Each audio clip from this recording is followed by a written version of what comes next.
अस्सलाम वालेकुम YouTube channel पे एक दफ़ा फिर आपको खुश आमदीद। और कल खबर आती है, वो खबर ही होती है कि अल्ताफ हुसैन साहब एक केस हार गए यूके में। उनकी वहाँ पर 6 प्रॉपर्टीज एमक्यूएम के नाम पर और उनकी मालियत 1 करोड़ पाउंड बनती है। तो अब चूंकि वो एमक्यूएम की मलकियत थी और एमक्यूएम लंदन और 22 अगस्त के बाद हमें पता है एमक्यूएम लंदन और एमक्यूएम पाकिस्तान हो गई। तो अब केस एमक्यूएम पाकिस्तान की जानिब से किया गया कि जी चूंकि ये एमक्यूएम की थी और अब असल एमक्यूएम पाकिस्तान है जो पाकिस्तान में ऑपरेट हो रही है, तो ये प्रॉपर्टीज उनको दी जाए। और ये केस अल्ताफ हुसैन साहब हार गए और ये प्रॉपर्टीज एमक्यूएम पाकिस्तान को उनके आइन को तस्लीम करते हुए जो भी उनकी पार्टी का था उनके हक में हो गया ये फैसला। अब वो उनकी चीज है, वो वहां पर उसको सेल करे और पैसे यहाँ पर लेकर आए। अब ये मामला भी हो गया कि जी इसको खर्च किस तरह से किया जाएगा, एक ट्रस्ट के जरिए, चूंकि वो ट्रस्ट की मलकियत थी, एमक्यूएम के नाम पे बना था वो ट्रस्ट। और तो इसलिए जो मिसिंग पर्सन की फैमिलीज हैं, इवन जो टारगेट में किलिंग का शिकार हुए, जो बेचारे जो डेथ हुई, प्लस ये कि जो लापता है और असीर रहनुमा हैं जो जेलों में है, मतलब ये कि जो भी है उनके लवाकिन के लिए इस्तेमाल होगी।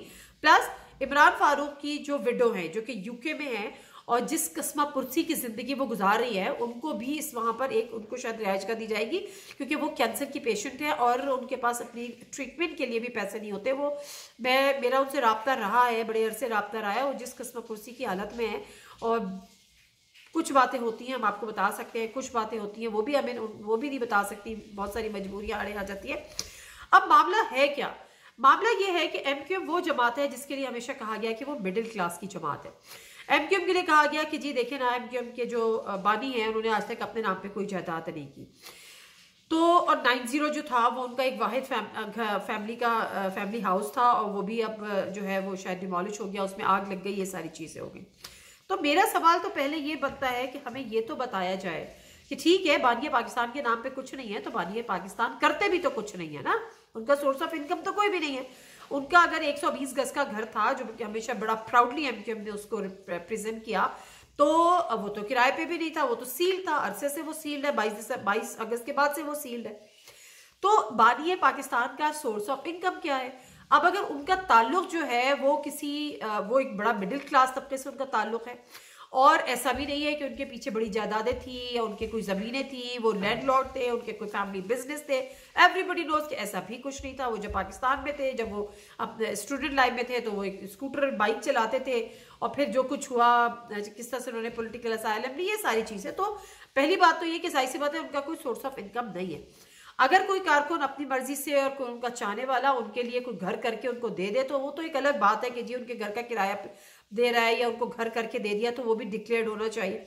अब सवाल यहाँ पर यह है कि पाकिस्तान एमक्यूएम की 6 प्रॉपर्टीज लंदन में बनी कैसे, इसका जवाब कोई देगा। और ये पैसा पाकिस्तान से गया, तो ये पाकिस्तान से पैसा कैसे गया, इसका जवाब कोई देगा। और चूंकि आज जो एमक्यूएम वाले ये बात कह रहे हैं, एमक्यूएम पाकिस्तान वाले, कि जी हम उनको इस प्रॉपर्टी को इस तरह से इस्तेमाल करेंगे, बहुत अच्छी बात है, मैं किसी की नीयतों पे शक नहीं कर रही।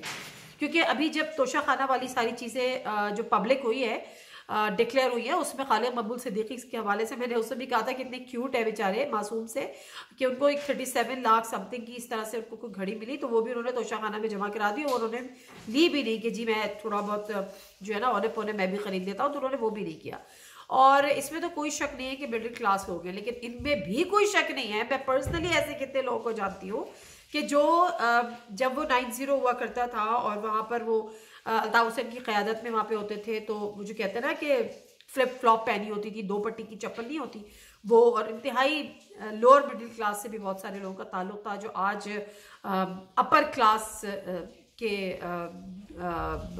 रेजिडेंट समझे जाते हैं, शहरी समझे जाते हैं, सिटीजन समझे जाते हैं। तो किस तरह से बने किसी को क्या पता, बट एनीवेज हम किसी की फिर जब तक कुछ पता ना हो तो आप शक ना करें, तो मैं शक नहीं करती, लेकिन ये बताना ज़रूरी है क्योंकि एमक्यूएम एक सियासी जमाती है, एक मिडिल क्लास पार्टी है, मिडिल क्लास लोगों की वो जमात है। अगर उसने इतना सारा पैसा दिया, और दूसरी बात ये है कि सवाल इसलिए उठते हैं, किसी को अच्छा लगे या किसी को बुरा लगे, मामला ये है कि जिस वक्त खिदमत खल्क होती थी इनकी, जो एक अल खिदमत जैसी जमात इस्लामी की वेलफेयर ऑर्गेनाइजेशन,